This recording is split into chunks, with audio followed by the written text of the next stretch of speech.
자, 우리 옆 사람 바라보면서 우리 오래간만에 한번 인사 한번 나누겠습니다.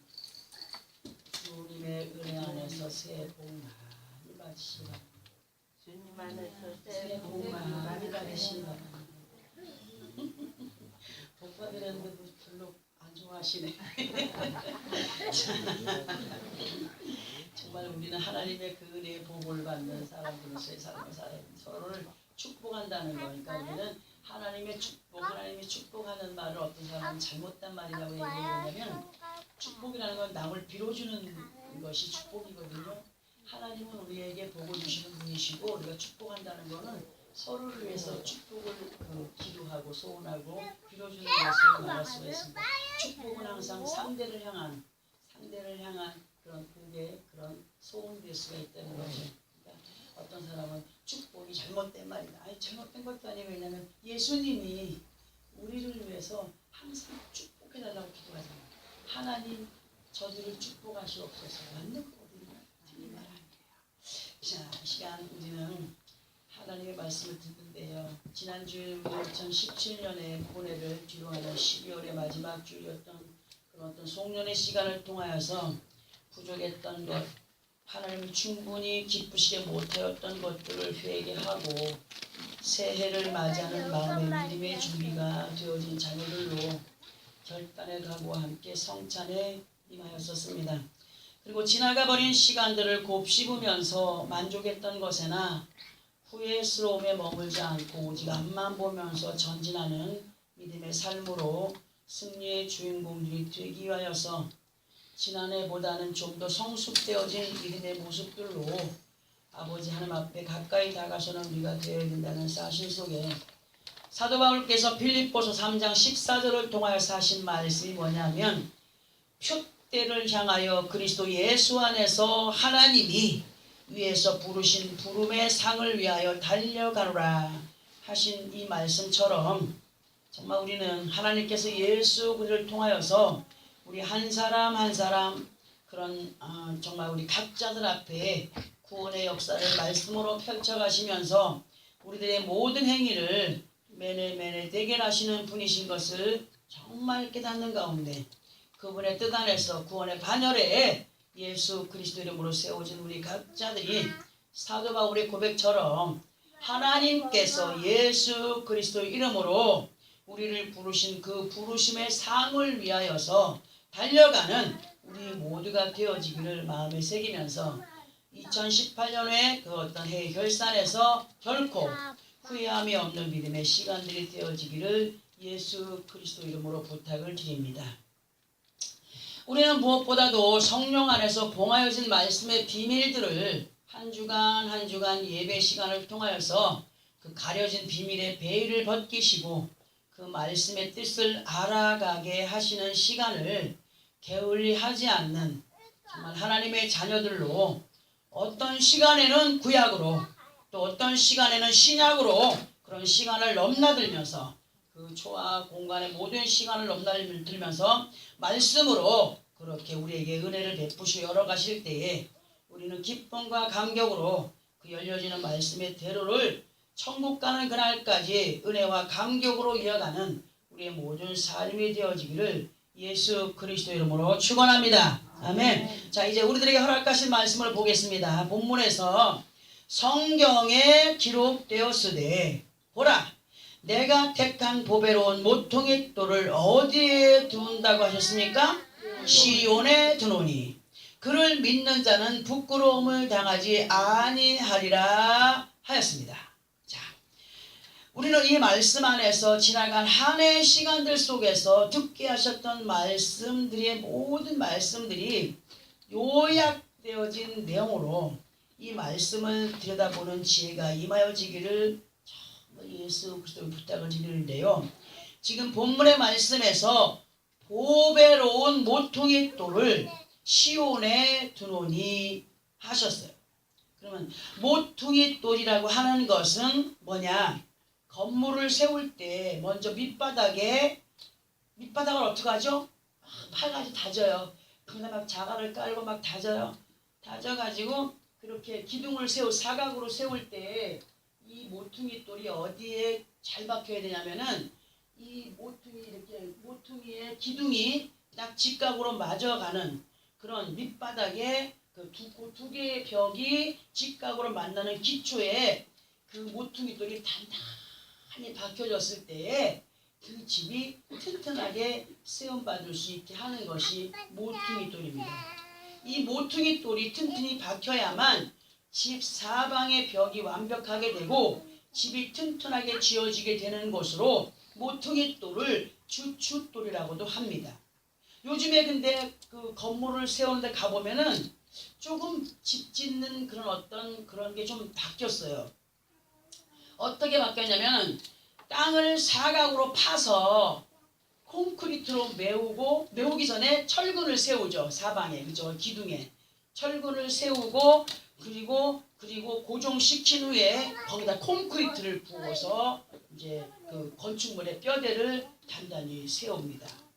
만약에 기초가 되는 밑바닥에 기초공사가 부실하면 처음에는 잘 몰라요. 처음엔 잘 몰라도 시간이 가면서 비가 많이 오거나 태풍이 불어오거나 그냥 어떤 비바람이 막 세게 치게 되면은 집이 어떻게 되겠어요? 기초가 튼튼하지 않으니까 기울어져요. 기울어지거나 무너지게 되는 역사가 나타나죠. 우리는 이러한 내용들을 예수 그리스도 안에 있는 우리 각자들과 이제 비유를 해서 들어볼 텐데요. 하나님께서 택한 모퉁이 돌을 시온에 두셨다고 하셨습니다. 그러면 이 말씀에서의 시온은 또 무엇을 말씀하시는 것이 될까?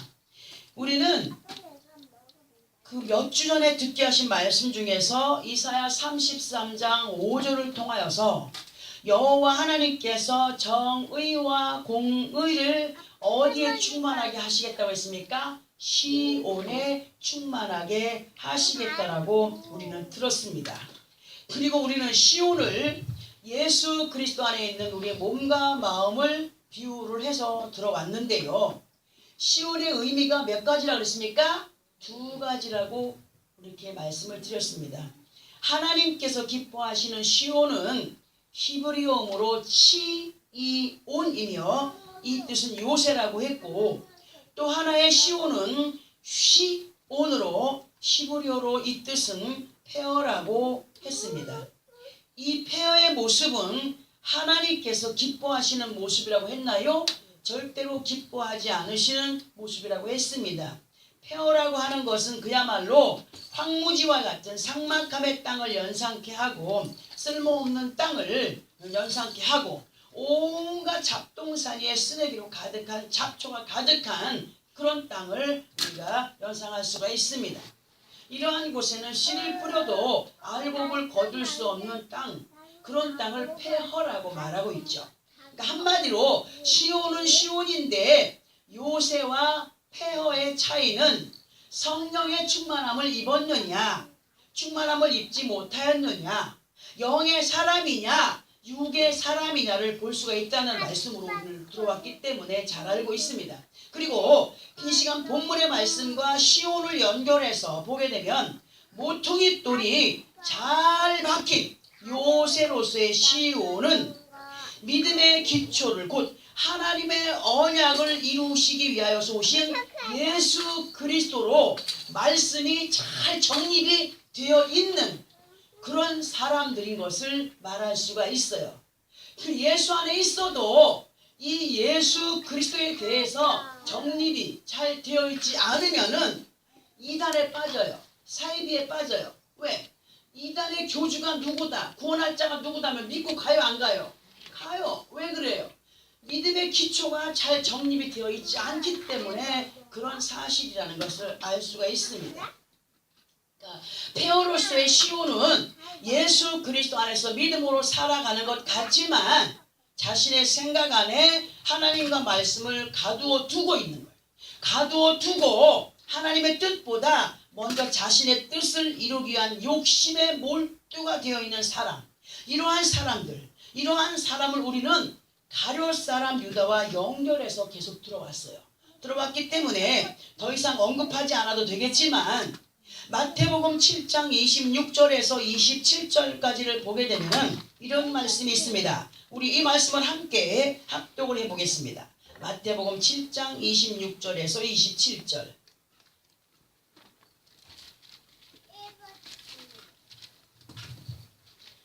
찾았으면 시작. 나의 이 말을 듣고 행하지 아니하는 자는 그 집을 모래 위에 지은 어리석은 사람 같으리니 비가 내리고 창수가 나고 바람이 불어 그 집에 부딪힘에 무너져 그 무너짐이 심하니라. 자 보세요.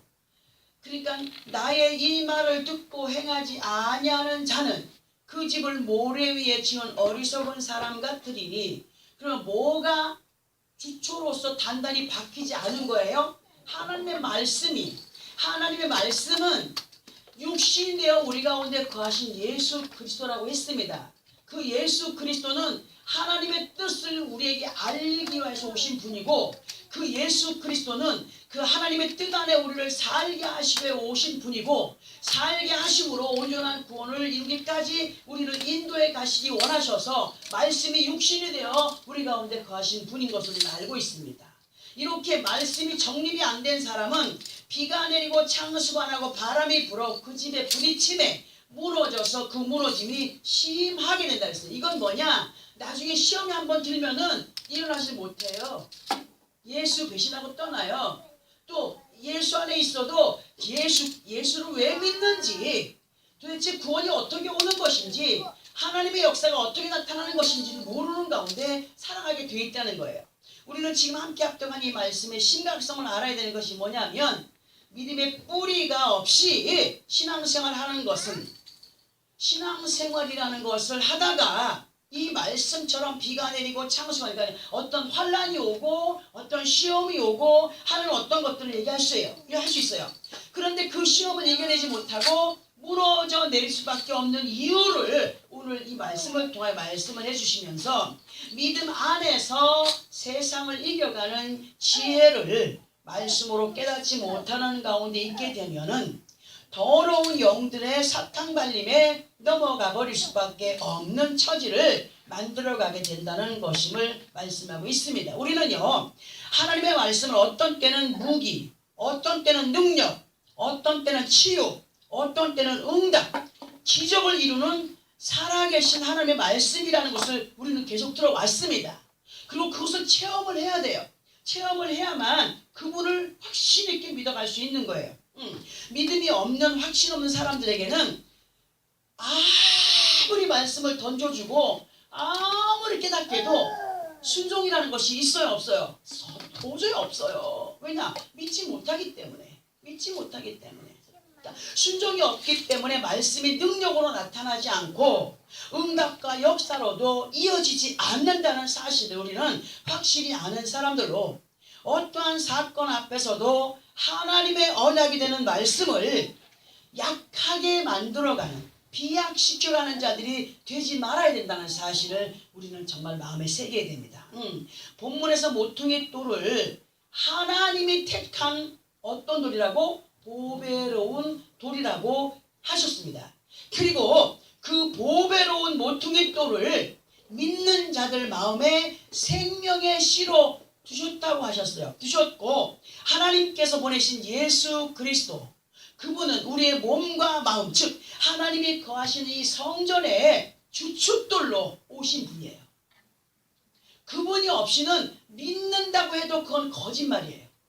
예수 그리스도가 나의 주고 나의 구원자고 나의 생명이고 나의 모든 것이라고 믿지 못하는 것은 주춧돌로 두지 않았기 때문에 그런 거예요. 어떤 것을 두었을까요? 주춧돌로? 예수를 파는 가룟 사람 유다는 무엇이 주춧돌이 됐죠? 물질이 주춧돌이 된 거예요. 어떤 사람은 성욕이 주춧돌이 된 거예요. 어떤 사람은 욕심이 가득한 걸로 주춧돌을 세운 거예요. 이런 것은 시험이 오면은 자기가 바라는 것이 이루어지지 않으면은요, 그 시험 때문에 그냥 무너져 버려요. 누구를 잘못 알고 있기 때문이에요? 하나님을 잘못 알고 예수를 잘못 알고 그분이 오셔서 우리에게 주시는 말씀들을 잘못 받아들이고 있기 때문에 그렇다는 사실을 알게 하시죠. 그리고 연결된 7절에서는 뭐냐? 본문과 연결된 7절에 보면은 믿는 사람들에게는 모퉁이 돌이 뭐가 된다고? 보배이지만 믿지 않는 자들에게는 건축자들이 쓸모없이 내던져 버린 돌처럼 귀하게 여기지 않는 것으로 그렇게 말씀을 대수롭지 않게 가벼이 여겨서 넘겨가 버리겠으나 그러나 그 버려진 돌이 모퉁이의 머릿돌이 될 때가 분명히 온다라고 말씀을 하고 있습니다. 왜? 이 말씀의 의미가 뭐냐? 자기는 쓸모없어 그냥 버렸어. 맨날 와서 말씀을 들어도 그냥 순종치 않고 뭐 순종할 필요도 없고 대수롭지 않게 여겼는데 나중에 가서는 이 돌이 머릿돌이 됐다라고 얘기하지 않습니까? 이게 뭐냐? 나중에 가서는 어머 정말 하나님의 말씀은 정확했구나. 응? 진실 하나님은 살아계신 분이구나. 하나님의 약속은 이루어지는구나. 알아 먹을 때가 온다는 거예요. 아, 정말 예수를 내가 잘못 믿었구나 할 때가 온다는 거예요. 예수 외에는 나의 구원자가 없구나. 예수 외에는 나에게 응답자가 없구나 하는 때가 온다는 거예요. 때려진 후에는 뭐예요? 아무것도 이루지 못한 거예요. 때려진 후에는. 그리고 이어지는 8절에서는 이런 말씀을 하십니다. 8절 함께 합독합니다. 시작. 또한 부딪히는 돌과 걸려 넘어지게 하는 바위가 되었다 하였느니라. 그들이 말씀을 순종하지 아니함으로 넘어지나니 이는 그들을 이렇게 정하신 것이라. 자, 여러분, 우리 집에 예를 들어서 주방에서 일을 하다가 컵을 하나 딱 깨트렸어요. 그러면 컵 조각, 유리 조각이 흩어지겠죠, 그죠? 눈이 어두워가 잘 못 치웠어요. 잘 못 치웠어요. 다 치워야 되는 것이 법이에요. 치워야 되는 게 법이에요. 이렇게 흩어졌으면 안 치우면 그게 어떻게 되는 거예요? 다치게 되는 거죠. 하나님 말씀이 그거예요. 너희가 말씀을 받았느냐? 그럼 이 안에 것을 깨끗이 치워. 이것이 명령이에요. 안 치웠어요. 그래 유리 조각을 안 치우다 보니까 나중에 다 치웠는가 보다 하고 생각하고 지냈는데 어떻게 하다가 유리 조각이 있는데 모르고 밟았어요. 어떻게 돼요? 상처가 남아요, 안 남아요? 상처가 되고 피가 나요. 아파요. 그런 아픔을 겪어요. 사람들이 믿음 안에 살면서 말씀에 대한 중요성을 모르고 왜 듣게 하시는지조차 모르는 가운데 무심코 넘겨버리는 그 말씀들이 후에는 걸려 넘어지는 바위가 되어버린다라고 말씀을 하십니다. 그러면 하나님의 말씀은 분명히 우리들에게 복이 되게 하시다라고 했는데 왜 걸려 넘어지게 하는 바위로 위협이 되게 하시는 걸까를 볼 때 그들이 말씀을 어떻게 했다고요? 순종하지 아니하였기 때문에 걸려 넘어지는 바위가 되게 하셨다. 순종의 몫은 누구의 것이라고요? 우리 각자들의 것이에요. 말씀을 듣게 하시고 순종의 몫을 우리에게 주셨어요.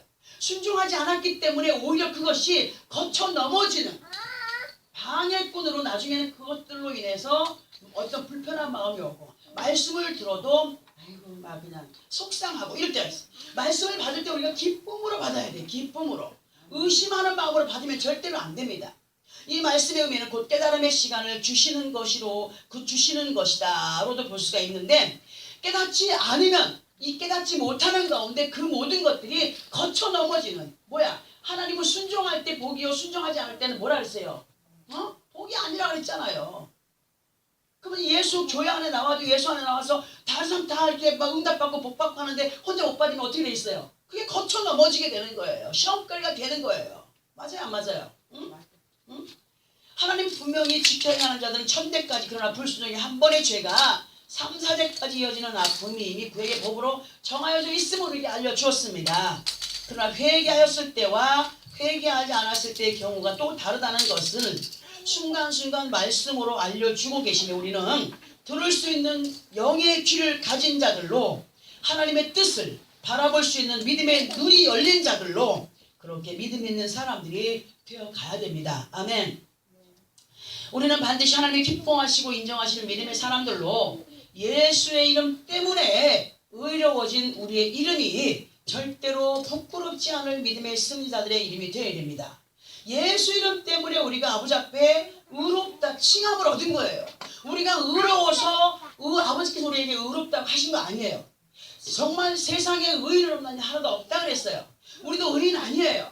그런데 예수 이름 때문에 우리를 의롭다 칭하여 주시고 그 이름을 세상에 나아가서 부끄러움을 당하지 않을 이름으로 그렇게 행하여 가기를 원한다고 했어요. 우리가 지금 양자이지만 양자래도 친자와 양자가 있는데 그 양자와 친자 사이에도 이 부모가 볼 때에 순종하고 말 잘 듣는 사람이 정말 이 양자일 때에 이 아들보다 그 양자를 더 인정하는 그런 세월이 지금 되어가고 있지 않습니까? 우리 주님 말씀하셨어요. 우리가 지금 양자로서의 삶을 살고 있지만 아버지의 불빛을 이어받을 자들로서의 삶을 살아가라. 그날 때 하나님 앞에 갔을 때에 그것들을 분명히 너에게 주신다라고 말씀하신 분이 하나님이십니다. 아멘. 우리는 새 신년 첫 주님의 날에 허락하신 이 본문의 말씀과 함께 꼭 마음에 새겨야 될 말씀이 있어서 또 함께 찾아서 합독을 해보고 설명을 들어보는 시간을 가져보겠습니다. 베드로전서 1장 13절에서 21절까지 많이 깁니다. 길지만 함께 합독을 하고 설명을 들어봅니다. 베드로전서 1장 13절에서 21절 시작. 그러므로 너희 마음의 허리를 동이고 근신하여 예수 그리스도께서 나타나실 때에 너희에게 가져다 주실 은혜를 온전히 바랄지어다. 너희가 순종하는 자식처럼 전에 알지 못할 때에 따르던 너희 사욕을 본받지 말고 오직 너희를 부르신 거룩한 이처럼 너희도 모든 행실에 거룩한 자가 되라. 기록되었으되 내가 거룩하니 너희도 거룩할지어다 하셨느니라. 외모로 보시지 않고 각 사람의 행위대로 심판하시는 이를 너희가 아버지라 부른즉 너희가 나그네로 있을 때를 두려움으로 지내라. 너희가 알거니와 너희 조상이 물려준 헛된 행실에 대속함을 받은 것은 은이나 금같이 없어질 것으로 된 것이 아니요 오직 흠없고 점없는 어린 양 같은 그리스도의 보배로운 피로 된 것이니라. 그는 창세전부터 미리 알림 바 되신 이나 이 말세에 너희를 위하여 나타내신 바 되었으니 너희는 그를 죽은 자 가운데서 살리시고 영광을 주신 하나님을 그리스도로 말미암아 믿는 자니 너희 믿음과 소망이 하나님께 있게 하셨느니라. 아멘. 자, 우리는 이 말씀을 다시 한번 보면서 설명을 한번 들어볼 텐데요. 그러므로 너희 마음의 허리를 동이고 근신하여 예수 그리스도께서 나타나실 때에 너에게 가져다 주실 은혜를 온전히 바랄지어다. 하나님의 은혜를 하나님께서 우리에게 분깃을 주실 것을 여러분 믿습니까? 믿으셔야 됩니다. 확실하게 믿어야 됩니다. 그래야만이 죽음 앞에서 두렵지 않아요. 왜? 이 땅의 삶을 사는 생보다도 그 나라의 삶이 그 나라의 생이 더 귀하다라고 말씀하였기 때문에 이 땅에 사는 동안에 우리의 삶은 나그네와 같은 삶이요. 정말 아침에 있다 없어지는 안개와 같이 한 방울의 이슬과 같이 그렇게 정말 짧은 생애 속에 사는 것이라. 사람들은 100세시다라고 하지만 우리 아버지 하나님의 나라는 영원한 생애의 시간이기 때문에 우리는 그 나라를 사모하며 가는 자들로 하나님이 약속하신 것을 믿어야 돼. 그런데 14절에 보니까 너희가 순종하는 자식처럼 전에 알지 못할 때에 따르던 너희 사욕을 본받지 말고 예수 안에 있으면서 우리 주님이 늘 말씀하시는 것이 너희의 그 육신의 그 어떤 대를 이어오며 죄악을 지어왔던 것 하나님을 알지 못하는 가운데 죄악을 지어왔던 것들을 본받는 자들 되지 말고 너희 할머니가 행했던 것 너희 할아버지가 행했던 것 너희 부모가 행해왔던 것 본받지 말고 오직 누구를 본받으려는 거예요? 예수 그리스도를 본받으려는 거예요. 예수 그리스도께서 하나님 앞에 어떻게 했습니까? 자기 생명을 바치기까지 순종했던 것을 본받으려는 거예요. 우리 보고 지금 죽으라고는 안 하셨습니다. 그렇게 네 생명을 바쳐라 내가 너희와 함께 할게 이러지 않으셨어요. 그를 본받으라. 그는 생명을 바치기까지 내 앞에 순종한 자로 너희를 살리기 위해서 왔어. 그러니 너희는 너희의 마음과 생각을 죽여. 이거 뭐예요? 인간의 사리사욕을 죽이고 본받지 말고 끊어내고 악성들을 죽여내고 오직 말씀이 이끄는 대로의 삶을 살아가기를 원한다라고 말씀하셔요. 그 말씀이 15절에 오직 너희를 부르신 거룩한 이처럼 너희도 모든 행실에 거룩한 자가 되라. 이렇게 말씀하셨습니다. 그러니까 거룩한 믿음의 삶을 살아가라. 기록되어서 내가 거룩하니 너희도 거룩할지어다. 하나님은 거룩하신 분이고 예수 그리스도로 섭정왕으로 오신 예수 그리스도 그분도 거룩하신 분입니다. 그럼 우리는 거룩하지 않지만 그렇게 따라갈 때에 거룩한 삶을 살아가게 되는 사람들이 된다라고 말씀하셔요. 우리 하나님은요 겉모습을 살피는 분이 아니라고 했습니다. 마음의 중심을 살피는 분이라고 했어요. 어떤 사람은 웃어도 웃음이 거짓으로 보이는 사람이 있어요. 그건 속이 웃음이 없다는 거예요. 제가 그런 말을 한 적이 있습니다. 우리가 웃는 것이 가식일 때가 너무 많다. 정말 예수 안에서 참 평안을 입고 예수 안에서 참 기쁨과 그 은혜를 아는 사람들은 진정한 웃음을, 진정한 기쁨을 가질 수 있는 사람들이거든요. 근데 사람들은 그냥 사람 만나면 어머 반가워 하면은 이러고 그냥 끝나는 사람들 있잖아요. 마음에 뭐가 없어요? 평안이 없어요. 기쁨이 없어요. 그리고 그 사람을 봐도 별로 좋지 않아요. 그렇기 때문에 그렇게 하나님은요 우리 마음의 중심을 보시는 분이라고 말씀해요. 우리 마음의 중심, 정말 신령한 은혜를 마음에 품고 각 사람이 그 주신 은혜 받은 말씀대로 정말 그 행하는 행위대로 심판하시는 분이라고 말씀을 하고 계십니다. 우리는 수없이 많은 말씀을 들어오고 있습니다. 그러나 요약을 해보면 믿어라, 순종해라, 그리고 감사하라, 기도하라, 찬양하라, 이거예요. 응?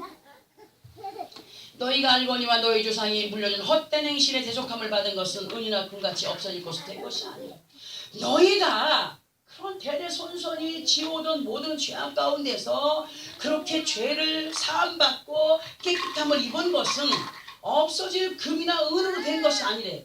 돈을 주고 그 죄를 판 것도 아니고 내 죄를 사가. 그리고 옛날처럼 짐승 잡아가지고 그 짐승한테 자기 죄를 다 안수해서 다 가져간 것도 아니고 영원히 그 지은 모든 죄를 예수 믿기 전에 지은 모든 죄를 예수 그리스도께서 자기 생명을 바쳐서 다 없어지게 하셨어요. 응? 오직 흠없고 저먹는 어린 양 같은 그리스도의 보배로운 피로 된 것이라. 아멘. 그는 창세로부터 미리 알린 바 되시니라. 이 맛이 너를 위하여 나타내신 바 되었으니 창세기 때부터 하나님의 구원의 약속은 예수 그리스도인 것을 우리에게 알려주시지 않았습니까? 응? 때가 되어서 우리에게 나타나신 거라고 말씀하셔요. 너희는 그를 죽은 자 가운데서 살리시고 영광을 주신 하나님의 그리스도 말미암아 믿는 자니 너희 믿음과 소망이 하나님께 있게 하셨느니라. 정말 하나님이 죽은 예수를 살리신 것을 믿어야 됩니다. 어? 우리의 죽었던 영혼을 살리시는 분이 하나님이신 것을 믿어야 됩니다.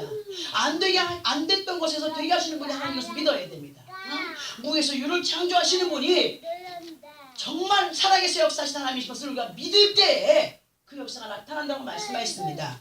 예수 그리스도 안에 있는 모든 믿음의 사람들은요 이렇게 하나님이 보내신 예수 그리스도를 모퉁이 돌로 우리에게 임하여 주신 그분 예수 그리스도 말미암아 아버지 하나님 앞에나 세상 가운데에서 부끄럽지 않을 믿음의 승자들이 되기 위해서 마음의 허리를 동이고 곧 믿음을 굳건히 하여서 순종으로의 시간을 보낼 때 무엇보다도 하나님께서 성경을 통하여 약속하신 그 약속을 믿고 행하는 믿음의 삶이 되어야 된다고 말씀을 하십니다. 그 14, 15절에서 하시는 말씀이 뭐냐면 너희가 하나님 앞에 행하는 순종의 마음은 예수 그리스도를 모를 때 가지고 행하던 습성을 따라서 살인 사욕으로 행하거나 이들과 같이 행하는 사람들의 모습을 본받지 마라. 예수 이름을 팔아먹은 예수를 은 30에 팔아먹은 가룟 사람 유다는 무엇에 욕심이 나서 예수를 팔았어요? 은 30에 욕심이 나서 돈 때문에 예수를 팔았어요. 응? 자, 그런데 세상 사람들이 무엇을 위해 살아가고 있습니까? 응? 무엇을 위해서 그렇게 열심을 합니까? 응? 알고 있지 않습니까? 그런데 그것이 우리가 그 부모들이 고생하고 또 수고하고 이런 것들 모르는 사람이 되지 말라는 거예요. 그러나 그 안에서는 오직 하나님 없이 예수 없이 사람의 뜻을 이루고자 원했던 마음들로 행하여 오지 않았느냐. 그러니까 너희는 뭐를 행하는 사람들아? 오직 이제는 하나님과 예수 그리스도로 성령의 은혜 안에서 행하는 자들, 성령의 인도 속에 오직 너희를 부르신 거룩한 이처럼 너희도 모든 행실에 거룩한 자가 되라고 그렇게 말씀을 해주시고 계셔요. 그러면 하나님께서 우리들에게 부탁하시는 거룩의 의미는 무엇일까를 볼 때에 요한복음 17장 18절 19절에서 이런 말씀을 하십니다. 제가 읽어드릴까요? 아버지께서 나를 세상에 보내신 것 같이 나도 그들을 세상에 보내었고 또 그들을 위하여 내가 나를 거룩하게 하오니 이는 그들도 진리로 거룩함을 얻게 하려 함이니이다. 아버지 앞에 예수께서 기도하신 거예요. 응? 아버지께서 나를 세상에 보내신 것 같이 나도 그들을 세상에 보내었고 또 그들을 위하여 내가 나를 거룩하게 하오니 이는 그들로 진리로 거룩함을 얻게 하려 함이니이다. 나를 위해서 중보로 기도하시는 분, 이분은 하나님은 희생제물로 예수를 이 땅에 보내셨지만 우리 가운데 보내셨지만 우리는 지금 말씀으로 우리에게 지금 명령하시면서 세상에 나아가서 이러한 삶을 살아라 하시면서 보내시는 것이 되는 거예요. 근데 우리는 어떻게 살고 있습니까? 어떻게 살고 있을까요? 아직도 여전히 그 육신의 구습을 따라서 살아가고나 있지 않습니까? 응? 자신을 거룩하게 한다라고 하신 말씀, 예수가 우리를 위하여서 자신을 아버지 앞에 거룩하게 자꾸 거룩하게 행하여 갑니다. 우리 또한 누구를 위하여서 하나님의 영광을 위하여서 예수의 이름 붙잡고 내모를 할 수 없으니까 성령의 충만함을 잊고 거룩함의 삶을 살아가라고 말씀하시는 거예요.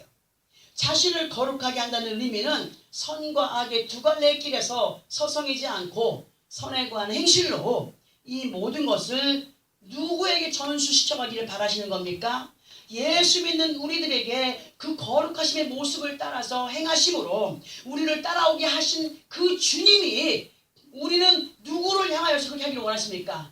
가족을 향하여 내가 먼저 그렇게 행하여 가고 가족과 내 이웃과 믿음 안에서 그렇게 행하여 가기를 말씀으로 우리 가르쳐주고 계시지 않습니까? 그러므로 거룩하신 하나님과 예수를 본받아가는 삶의 모습은 세상과 구별된 모습으로 우리가 예수를 믿고 따르는 궁극적인 목적은 뭡니까? 구원입니다.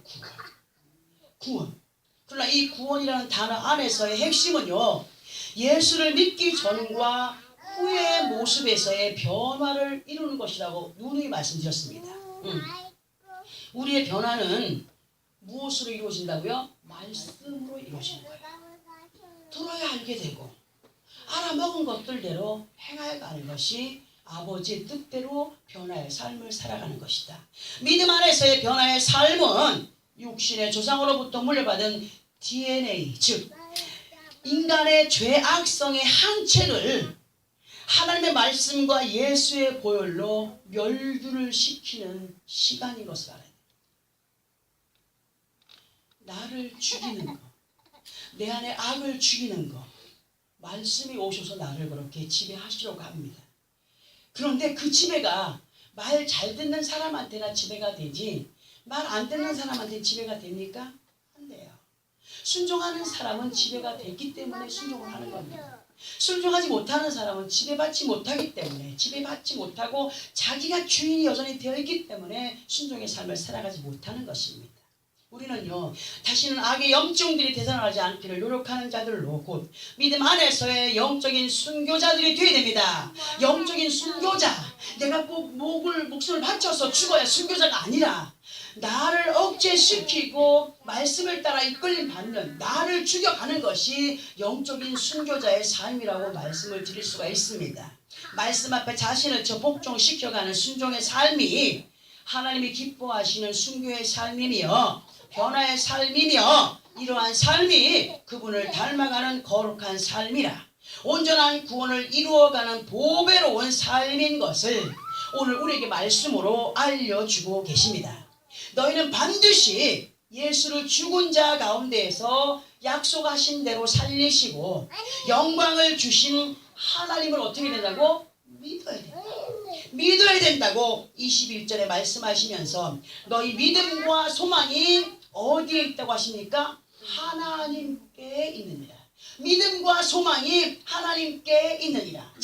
자, 이 말씀의 의미는 너희가 예수의 이름으로 구원받은 자들로 믿음과 소망을 어디에 두라고 하시는 거죠? 하나님께 두라고, 하늘에 두라고. 자, 그런데 살다 보면 사람들이 믿음과 소망을 땅의 것으로 육신의 것들을 너무나 믿고 소망하며 의지하며 그렇게 나아갈 때가 있어요, 없어요?